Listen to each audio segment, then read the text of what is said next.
shom payti osmonga qarab turibman, yulduzlar juda ham pastdan uchib o'tyapti. Keyin bir paytda katta yulduz pastga tushdi-yu, shu qorong'ulik bo'lib ketdi hamma joy. Inson onani qonida shu 120 kunlikda shu har bir insonning peshonasiga yozib ketilgan. Siz plan qilaverasiz, baribir Allohning aytgan plani bo'ladi. Oyda 15 yorug' kun va 15 qorong'i to'qnashdi.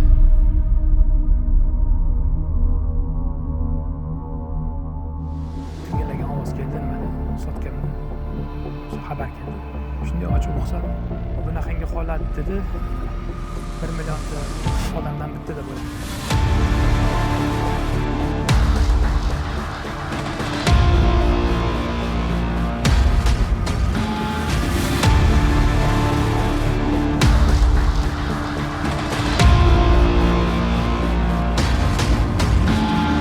Musofirda ayniqsa o'tishi juda ham qiyin bo'ladi.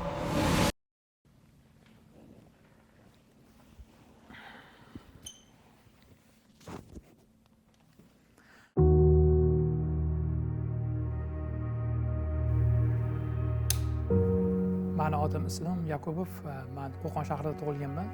Amerikaga 2011-yili green karta bo'yicha ayolim, bolam bilan kelganmiz.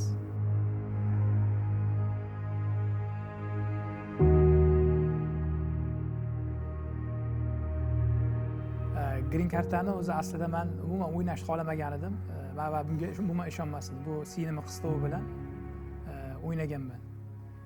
Bo'pti dedim, nima qilish kerak desam, bizga rasmingizni jo'natib yuborasiz aka, oq fonda orqasida dedi. Sizni kinnoyimi va Imronbek, ya'ni o'g'limi. Keyin o'g'lim kichkina edi, juda ham hech uni tushira olmadik. Keyin oxiri monna qilib qiyshib, qo'ltig'ini tagidan qo'lim bilan ko'tarib tushib, rasmini olib jo'natib yubordi. Keyin uni ko'rib kuyovimiz ham sinema rosa kulishdi. Keyin menga nimani rasmga tushib qoidalarni jo'natib yuborishdi. U qoidalarni o'qib ko'rib, o'zim ustidan o'zim kulib oldim. 3-4 haftadan keyin menga kuyovimiz telefon qilishdi. Aka, nima qilyapsiz? Ishlarimni qilyapman. Aka, ikkinchi xatam keldi dedi. Va Alloh nasib qilgan ekan, rizqimizni qo'shgan ekan, Amerikaga keldik 2011-yili.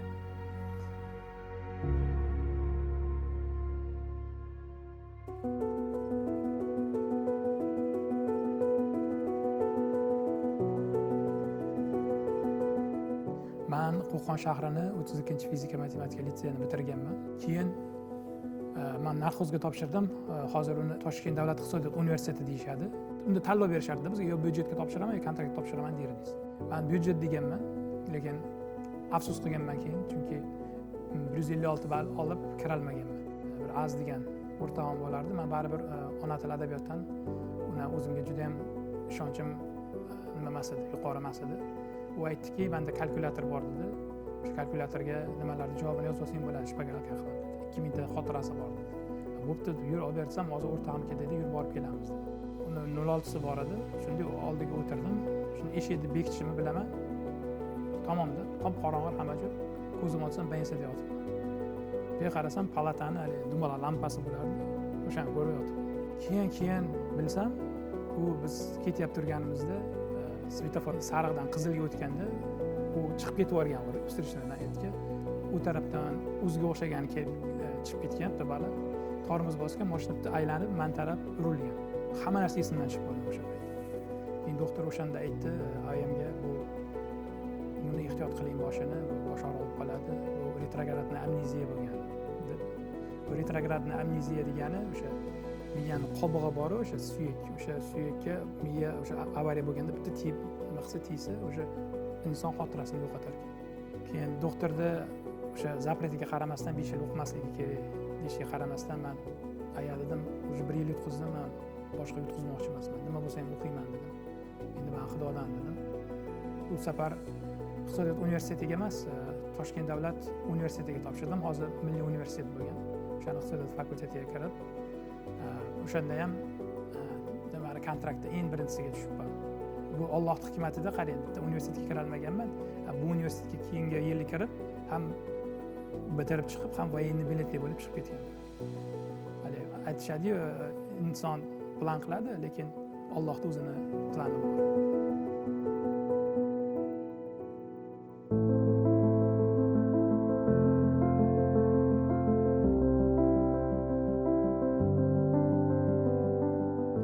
bilasizmi nima, Alloh har bir insonni yaratganda qalbiga bir kasbni solib qo'yar ekanda, keyin o'sha kasbni shu inson bilib sezib topsa, o'sha sohaga bilimini kuchaytirib shu sohadan ketsa, albatta u muvaffaqiyatga erishadi.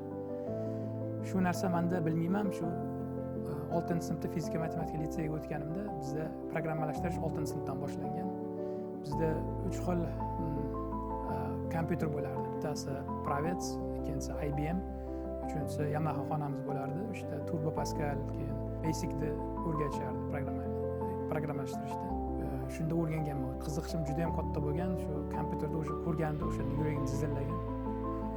Shunaqangi yoqtirganman shu nimani kompyuterda. Hattoki tushlarimgacha kirib chiqardi shu uyimizda kompyuterda borligi, shu qaysidir bitta zalimizda turibdi. Borib ishlayapman shuni. Keyin shuni yaxshiroq o'rganay deb, tezroq yozay deb programmani deb ishonsalaring, klaviaturani rasmini 2 varaqli qog'ozga chizib, uyda praktika qilardim shuni o'rganay deb.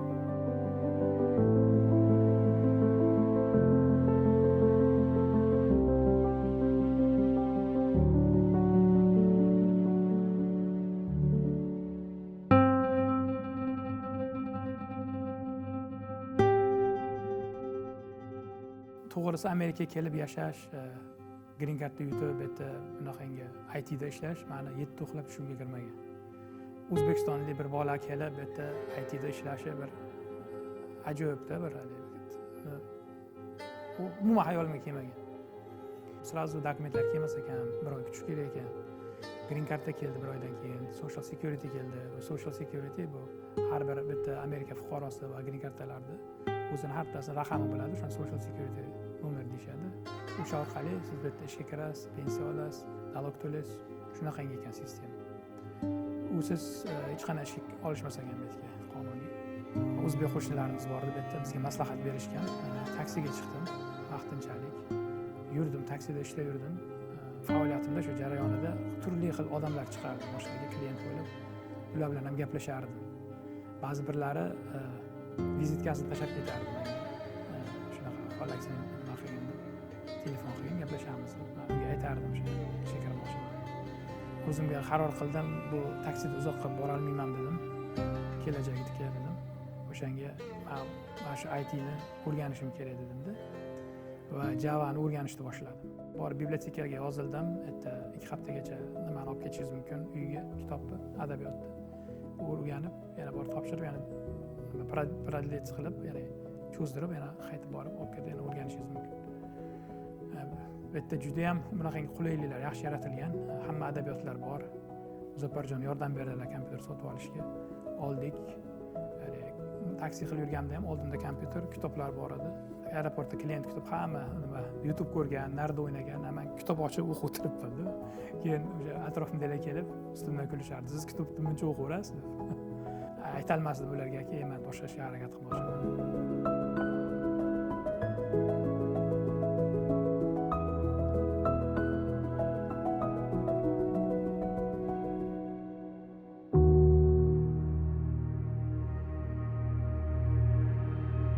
O'zimga sal ishonch ortgandan keyin rezyume tayyorlashni boshladim.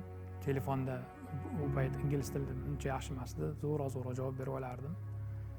Keyin shunaqa bo'lib bir 30 ta 40 ta intervyudan keyin o'sha bittasiga 100 intervyuga chaqirdi. Alloh shunday bir yo'limni ochdi o'shanda. Bir Shah degan pokistonlik bola meni intervyu qildi. U musulmonligimni bilib, harakatimni, intilishimni ko'rib, bo'ldi, xudo xolasa seni olamiz dedi. Va o'sha men ishga kirdim birinchi marta Chicago downtownda. U ish jarayonida ham turli xil vaziyatlarga tushdim. Ularda har kuni borasiz, ertalab miting bo'ladi. O'rtaga nimani qo'yib qo'yishgan telefonni, stand-up miting bo'ladi. Hamma kecha nima ish qilgan va bugun nima ish qilmoqchiligi haqida hamma bir aytib o'tish kerak edi. Men navbatim kelguncha o'zi ingliz tilida aytib olamanmi deb o'zi yuragim dukkillab ketardi boshida. Ingliz tili bilsangiz ham baribir, bilaman ingliz tilini, tushunaman, lekin gapirishga praktikam kamligiga qo'rqish bor edi yuragimda. Bilsalaring, ITda bu yerda ko'p Hind xalqiga mansub insonlar ishlashadi. Ularda ham nimasini tushunib olish sal menga qiyin bo'lgan shevasini. Lekin keyinchalik vaqt o'tgan sayin quloqlar o'rganib adaptatsiya bo'lib neyronlar o'sha so'zlarni ajratishni boshladim. Shu bemalol gaplashadigan bo'lib ketganman.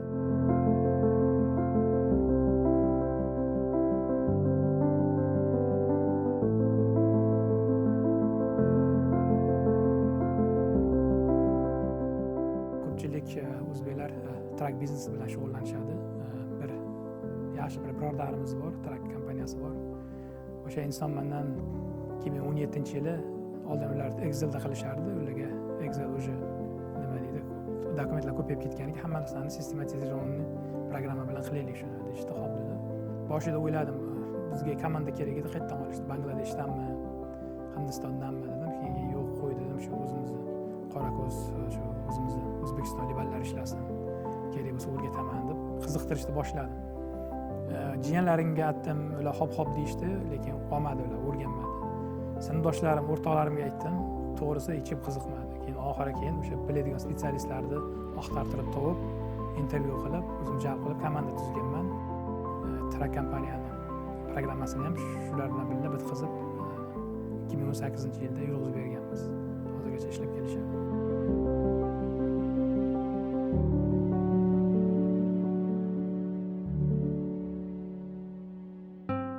Inson onaning qornida shu 120 kunlikda o'sha har bir insonni peshonasiga yozib ketilgan rizq nasiba.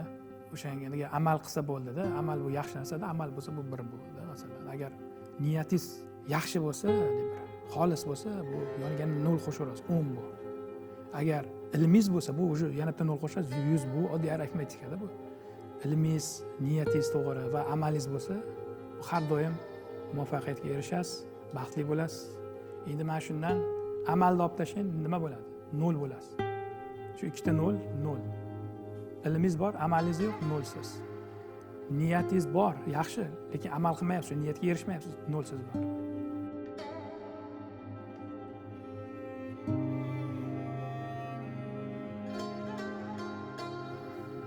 Oila bu dinimizdagi eng muqaddas narsa hisoblanadi. Men boshida Amerikaga kelganda bir farzand bilan kelganman. Turmush o'rtog'im bilan. Birinchisida Alloh bizga o'g'il bergan, 2008-yili O'zbekistonda tug'ilgan, 2,5 yoshida Amerikaga kelib qolgan. Undan keyin ikkinchi farzandim va uchinchi farzandim Amerikada tug'ilgan. Ikkinchi farzandim 2014-yil shu iyul oyida dunyoga kelgan. Shu siz plan qilaverasiz, baribir Allohning aytgan plani bo'ladi deganidek, hali nima deydi, oyda 15 yorug' kuni va 15 qorong'u kuni borda. Umr yo'lingizda balandlik va pastliklar bo'ladi. Shu balandlik, pastliklarda bir chiroyli bir sabr bilan o'tsangiz, albatta shuni Allohning bir mukofotiga erishasiz deb o'ylayman. Chunki ikkinchi farzandim tug'ilgandan keyin hayotimda katta o'zgarishlar yuzaga kelishni boshlagan.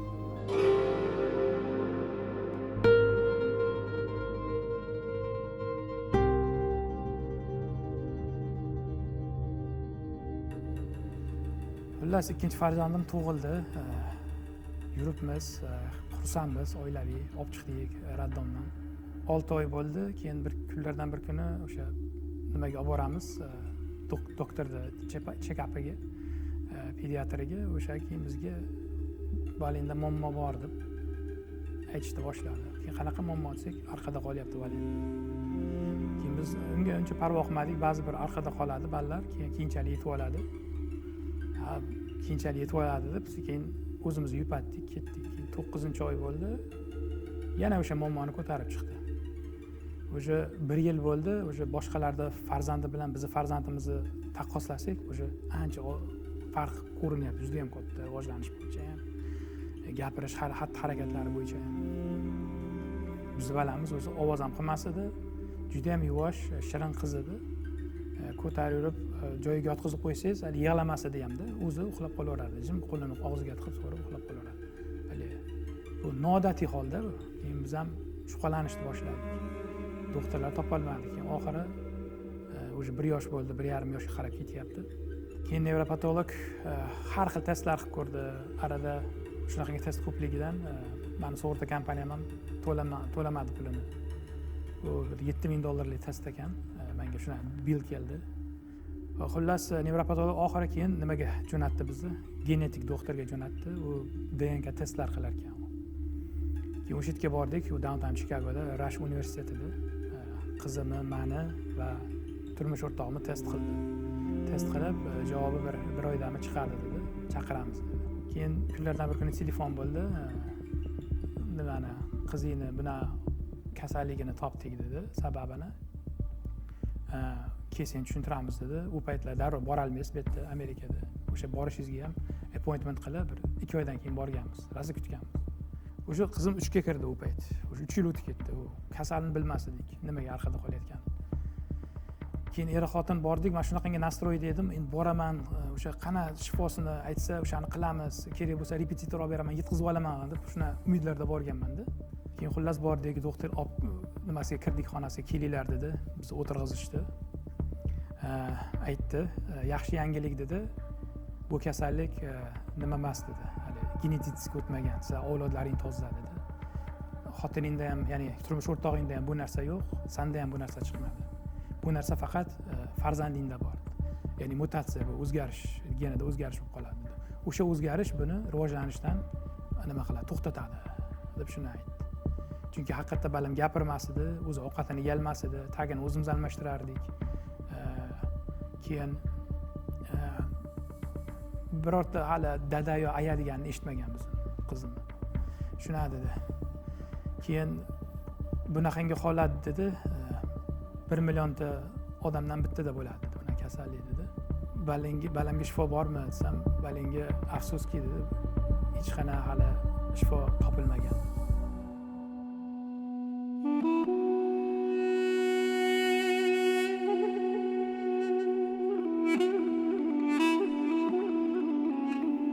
Shunda biz ruhan tushib ketdik. Er-xotin. Chunki bizda umid bor edi, balamiz yaxshi bo'lib qoladi. Biz musulmon bo'lganimiz uchun peshonamizda shu bala bor ekan deb qabul qildik. Meni oilam ayniqsa juda ham bir yomon holatda yig'lab uyga qaytdi. Men ham qaytdim uyga. Keyin men u kirib ketdi, xullas men bilaman ichimdan nima o'tganini, men nimaga kirib ketdim, ammo keyin doktorning gaplarini esladim aytdi. Keyin u o'shana kasallikni prognozini aytib berdi bizga. Ular oldingi tarixiy nimalar, ma'lumotlardan kelib chiqib prognozni aytib berishadi bizga, oxiri qana bo'lishi. Xullas bu diagnozda shunaqa bo'lar ekanki, ma'lum bir darajada rivojlanish to'xtar ekanda, keyin o'sha organizmi bor, o'shana kasallik inson miyasida temir moddasini to'plar ekan. Keyin hamma mana shu hayoti davomida olgan nimalari bor, shu bilim o'rgangan narsalar, xatti-harakatlari, gapirishi masalan, narsani olib yeyishi, yo suv ichishi, sekin-sekin asta-asta esdan chiqarishni boshlar ekan. Ketib, keyin oxiri hamma narsani esdan chiqarib, keyin nobud bo'lar ekan.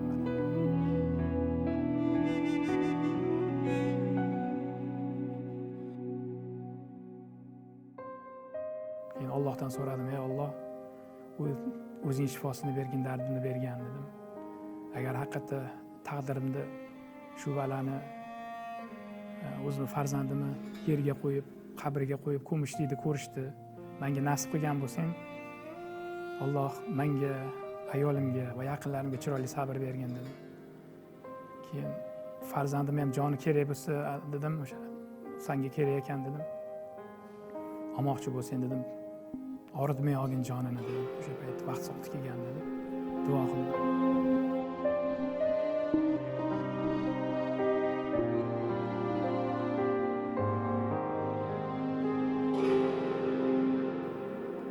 Ichimdan shunaqangi nima deydi, yig'i kelyapti, lekin chiqara olmayapman nima.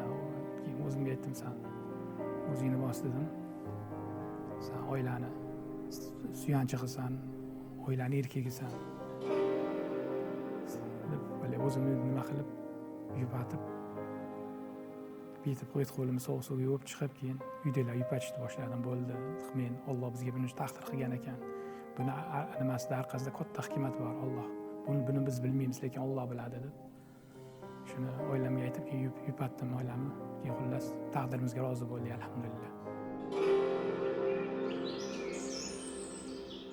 Islom aka, ota sifatida mas'uliyat va vazifangiz deb nimani bilasiz?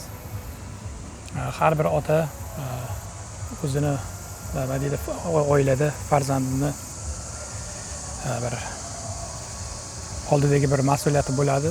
Bu avvalambor har bir ota farzandiga Allohni tanittirib qo'yishda, bildirib qo'yish. Keyin to'g'ri yo'lni ko'rsatish, yaxshi tarbiya berish, kerak bo'lsa o'qitish, ilm berish. Shularni men otani vazifasi deb bilaman. Keyin shu orqali farzand voyaga yetadi. O'sha o'zingiz xohlagandek bo'lishini ko'rmoqchi bo'lsangiz, o'zingiz o'sha to'g'ri yo'llarni ko'rsatib, shunga yo'nalish berishingiz kerak. Shunda otani vazifasi nima deydi? Oxirga yetgan bo'ladi. O'zini nimasini, mas'uliyatini bajargan bo'ladi ota. Shunda deyman, inshaalloh farzandlar yaxshi bo'lib voyaga yetishadi. Bu qizingiz bilan masalan bironasi xohlasa, shuni qanday tushunasizlar? Bu qizim bu qizimni nimasida, kasalligida bu narsa juda ham qiyin, chunki bu gapirishni ham bilmaydi.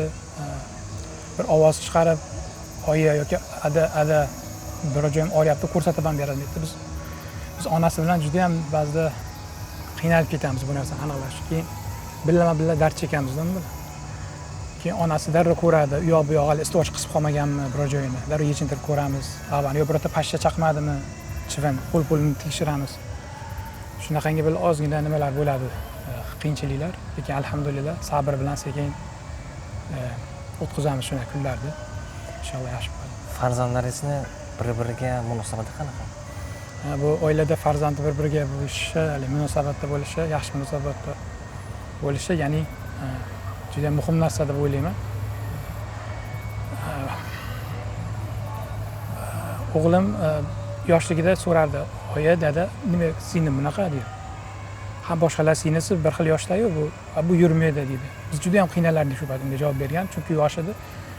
Tushuntirsangiz endi yosh bola tushunmaydi. Keyin o'g'lim ulg'ayib, hozir katta bo'lgandan keyin hamma narsani tushundi, singlisi qanaqaligini.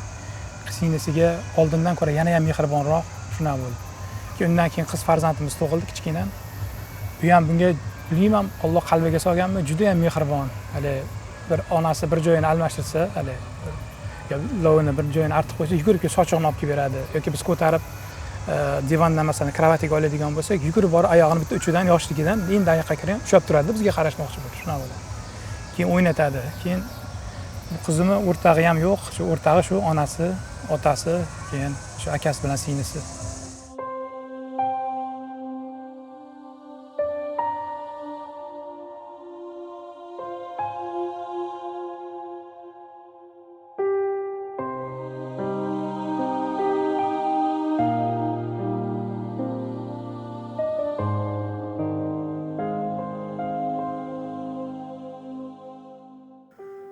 Shu Amerikadagi endi bunaqangi bolalarga juda ham yaxshi sharoitlar yaratilgan, alohida parkinglar, qayerga borsangiz, parklarga borsangiz, do'stliklar bor. Shuni kalaskada yetalab olib borib aylantirib yuramiz.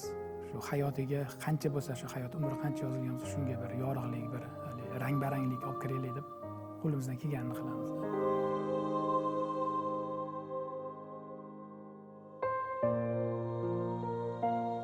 Bunaqangi farzandi bor oilalar tushunadi meni holatimni.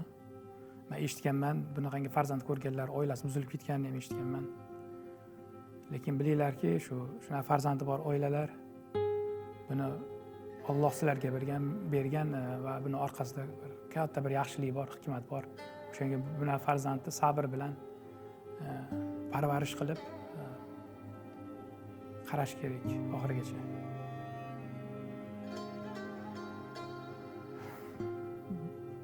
Biz endi bu farzandimizni Alloh bizga taqdir qilgan bir jannatimizni, firdavsimizni kaliti deb qabul qildik. Shu bilan hozir birga yashayapmiz, alhamdulillah. Bu yerda Amerikada shunaqangi tashkilotlar bor, Make a Wish degan tashkilotlar bor. Shunaqangi oilalarga shunaqa farzandi bo'lsa, ba'zi bir kasalliklar bor, ular gapira oladi-da. Meni qizim lekin gapira olmaydi. o'shalardan nimasini so'raydi, ya'ni orzusini, make a wish degani orzuyini qilgin degan. O'sha make a wish tashkilotlari shunaqangi farzandlarga masalan bir kun kino yulduzlari bilan vaqtini o'tkazish tashkillashtirib beradi masalan, yoki birorta bir ololmayotgan kattakon bir narsasini olib beradi. Bir xillas yoki birorta bir mashhur qo'shiqchi bilan yonida turib qo'shiq aytish xohlasa, shular tashkillashtirib beradigan bir tashkilot bor. Keyin o'shanga topshirdik, ma'lumotlarni kirgizdik qizimni. Keyin biz aytdik, nima xohlaydi dedi. Endi bu qizim ko'chaga chiqib mashinada yurishni yaxshi ko'rardi, travel qilishni yaxshi ko'radi dedik. Keyin bo'pti deb, keyin bizga nima berdi? Travelga yutuq berdi. Bizga bir hafta Floridada, Disneyda, SeaWorldda va Universal Picturesda borib o'shani o'ynatib kelishdi. Nimasini tashkillashtirib berishdi bizga. Ular shuni tashkillashtirib berdi. Hatto biz bir tiyin ham sarflamadik. Uyimizdan kelib, limuzinga solib, borib, nimadan kuzatib borib aeroportdan. Yo'lga borib tushib kutib oladigan odam bizga rental karta berib, o'zlari to'lab borib o'sha yerdagi bitta kurortning zonasi bor ekan. U kurortning zona ham Floridaning Kissimmee degan shahrida Give Kid the World degan, ya'ni dunyoni bolaga ber degan bir kurortning zonasi bor ekan. O'shga borib o'shda turdik.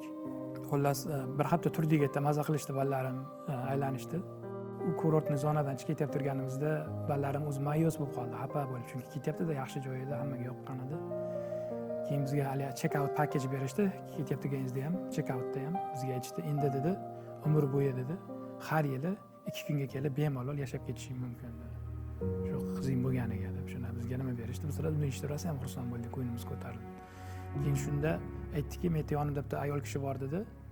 Bular dedi, shu qizingni nimani yaxshi ko'rishini, ozgina biografiyasini bersen dedi. Bularda bizda nimalar bor dedi, popstarlar bor, qo'shiqchilar dedi. Qizingga qo'shiq yozib, bastalab beradi. Keyin bir oydan keyin bizga qizimizga atalgan qo'shiqni yasab jo'natib yuborishdi. Buni eshitib, shu to'g'risi ko'zimizga yoshlar kelib ketdi. Ingliz tilida yozilgan lekin bir tarjimasini qilsa juda ham bir ajoyib qo'shiq chiqqan. Mom and Dad smile when she laughs with cheer. Sister Imona and brother Imran are near. They share their love and brighten the day with hugs and kisses in every way. She loves traveling and seeing new sights, looking through books with colors so bright, playing ball and laughing with glee. She is as happy as a girl can be. Sora, you shine like the sun, bringing joy and love to everyone. Your smile and heart light up the day, spreading happiness in every way. Islom aka, siz tanlagan kasbingiz bejiz emas. Men o'ylayman, bir vaqtda o'zida ham ishlaysiz, ham oilangizga yordamlashasiz. Bizning kasbning qulaylik tarafi shuki, bizda haftasiga 3 kun ofisdan ishlashingiz mumkin, 2 kun uydan ishlashingiz mumkin. Bu menga juda ham qulaylik yaratadi. Chunki qizimga juda ham ko'p qarov kerak, yordam kerak, yordamga muhtoj. Shu tarafi bilan yordam beradi. Ya'ni bizga internet aloqasi bo'lsa bo'ldi, uydan ham ishlayveramiz, ishimizni qilaveramiz. Kerak bo'lsa o'sha sabraniyalarga, ya'ni yig'ilishlarga onlayn qo'shilib ishimizni bitiraveramiz. Bu kasbda siz loyal, ya'ni bag'ishlab olmasligingiz kerak o'zingizni. Ular chunki xohlagan payt kelib, shuncha bizga xizmat qilganiga rahmat, mehnatingni qadrlaymiz, ertadan ishni to'xtating bo'ladi deb javob berib borishi ham mumkin. U bizda aytishadi O'zbekistonda, daraxt bir joyda o'sadi, bir joyda ko'karadi. U yerda u gaplar umuman o'tmaydi. Unaqa qonunlar bu yerda umuman ishlamaydi. Daraxtga qayerda yaxshi qarasa, qayerda yaxshi muomala qilsa, qayerda sharoit yaratib bersa, o'shda yaxshi unib o'sadi. Shunaqa bu yerda sharoit shunaqa. Endi bu shu menga eng qulay bo'lgani shu uydan ishlash. Qizimga ham qarab olaman, yordam bera olaman, g'amxo'rlik qilaman. Bu qizim bunaqaligini biz qarindoshlar ham bilishadi. Biz duogo'ylarimiz bor, eshitganman. Hajlarga borib, umralarga borib duo qilishlarini shu jiyanlar, xolalar, kerak bo'lsa birodarlar, akalarimiz borib duo qilib, shularni eshitib biz bu yerda ruhan kuch olamiz. Qizimizga shunchalik e'tibor berishganiga juda ham xursand bo'lamiz. Islom aka, bu IT sohasida qanaqa qiyinchiliklar va mashaqqatlar bor? Bilasizmi, har bir ishda o'ziga yarasha mashaqqati bor. Bizni ishda ayniqsa bir joyda ko'pincha o'tirib, kompyuterda oldida termilib ish qilishingiz kerak bo'ladi. U ko'zni toliqtiradi, ba'zida bel og'rib qoladi. Shuning uchun bu nimaga sog'liqqa muhim ahamiyat berish kerak. Biz nima qilamiz? Men do'stlarim bilan parkka chiqib yurib turaman.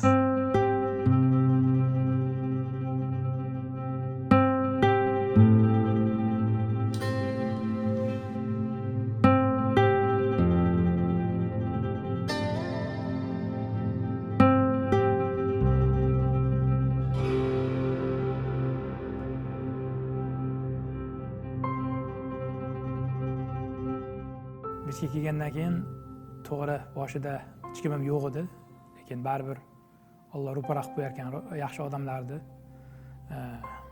Do'stlarim bor. Shular bilan o'tirib turamiz, ko'rishib turamiz. Keyin og'ir payti bizda yonimizda turib berishgan. O'sha oldin aytib o'tganimdek, o'sha nogiron qizim turmatda operatsiya bo'lgan. O'shanda shu do'stlarim kelib yonimga yo'q kelmanglar desam ham yo'q boramiz deb borishgan. Chicago downtownda Children Lurie Hospital bor. O'sha qizim operatsiya qilishgan, borib xabar olishgan bizdan. Juda ham minnatdorman. Meni ko'rib turishgan bo'lsa, Alloh rozi bo'lsin sizlardan. Shunaqangi bir ajoyib insonlar ham bor. Bu yerda ular bilan ko'rishib turamiz. Mening Amerikadagi meni chin do'stlarim. Biror bir maslahat bo'lsa, doim ulardan maslahat olaman. Xullas, bir o'zimiz basmiz bu yerda ham alhamdulillah.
Musofirda eng betdagi shunaqangi og'ir momentlari bo'ladi.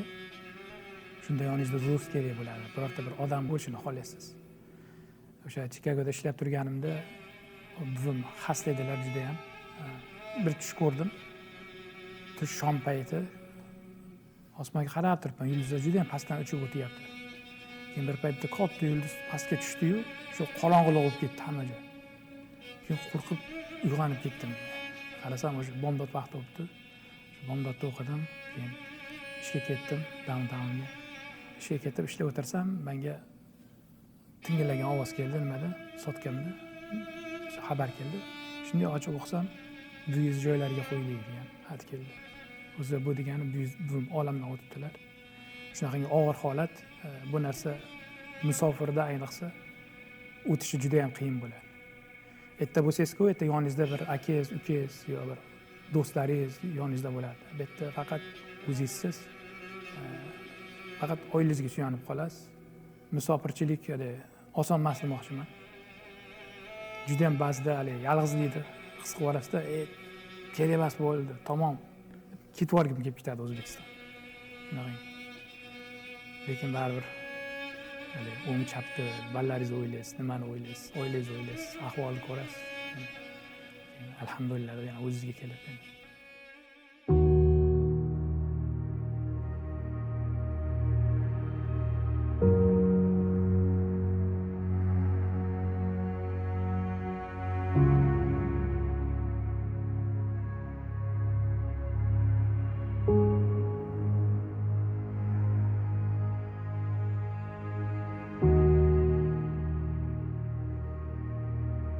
yoshlarga shuni xohlardimki, oldilaringga bir maqsad qo'yinglar va shu maqsad sari erishinglar. Shuni sizlar sababini qilinglar, Allohga tavakkal qilinglar. Sababini qilmasalaring, maqsadga erishish juda ham qiyin. Shu tilagim shu sizlarga. O'qinglar, bilimli bo'linglar, ota-onalaringning duosini olinglar, xayr ehson qilinglar, silay rahm qilinglar. Inshaalloh hamma ishlaring besh bo'ladi.